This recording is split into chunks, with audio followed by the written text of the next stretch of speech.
दोस्तों, ये वीडियो उन सभी लोगों के लिए है जो दहेज के पैसों को लेकर आपस में ही लड़ते हैं। राधिका की शादी हुई 5 साल हो गए थे। उसके पति बहुत कम बोलते थे और बड़े ही सुशील और संस्कारी थे। माता पिता जैसे सास ससुर और एक छोटी सी नंद और एक नन्ही सी परी, भरा पूरा परिवार था। दिन खुशी से बीत रहे थे। आज राधिका बीते दिनों को लेकर बैठी थी। कैसे उसके पिताजी ने बिना मांगे 25 लाख रुपए अपने दामाद के नाम कर दिए, जिससे उनकी बेटी खुश रह सके। कैसे उसके माता पिता ने बड़ी धूमधाम से उसकी शादी की। बहुत ही आनंदमय तरीके से राधिका की शादी हुई थी। खैर, बात ये नहीं थी। बात तो ये थी कि राधिका के बड़े भाई ने अपने माता पिता को घर से निकाल दिया था, क्योंकि पैसे तो उनके पास बचे नहीं थे। जितने थे उतने उन्होंने राधिका की शादी में लगा दिए थे। फिर भला बच्चे माँ बाप को क्यों रखने लगे। राधिका के माता पिता मंदिर में रुके हुए थे। राधिका आज उनसे मिलने आई थी और बड़ी उदास रहने लगी थी। आखिर उनकी लड़की थी। अपने माता पिता के लिए उसका मन कैसे नहीं दुखता। कितने नाजों से पाला था उसके पिताजी ने, बिल्कुल अपनी गुड़िया बनाकर रखा था।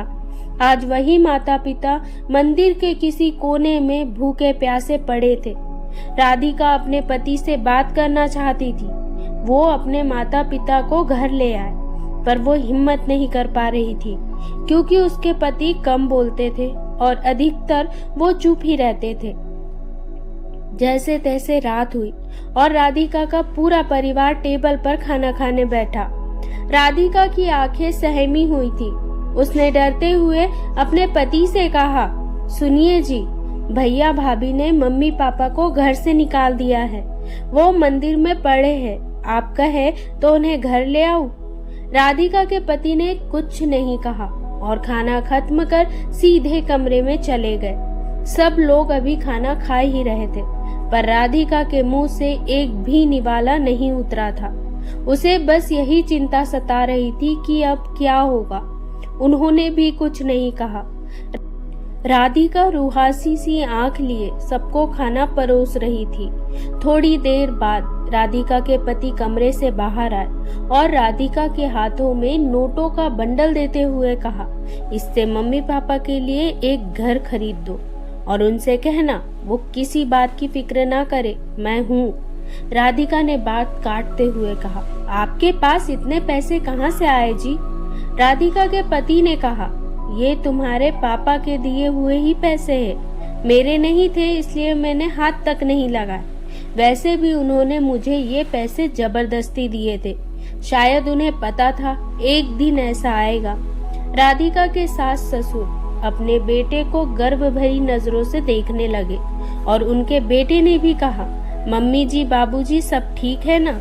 उसके मम्मी पापा जी ने कहा, बड़ा नेक ख्याल है बेटा, हम तुम्हें बचपन से जानते हैं। तुझे पता है अगर बहू उसके माता पिता को घर ले आई तो उनके माता पिता शर्म से सर नहीं उठा पाएंगे कि बेटी के घर में रह रहे और जी नहीं पाएंगे।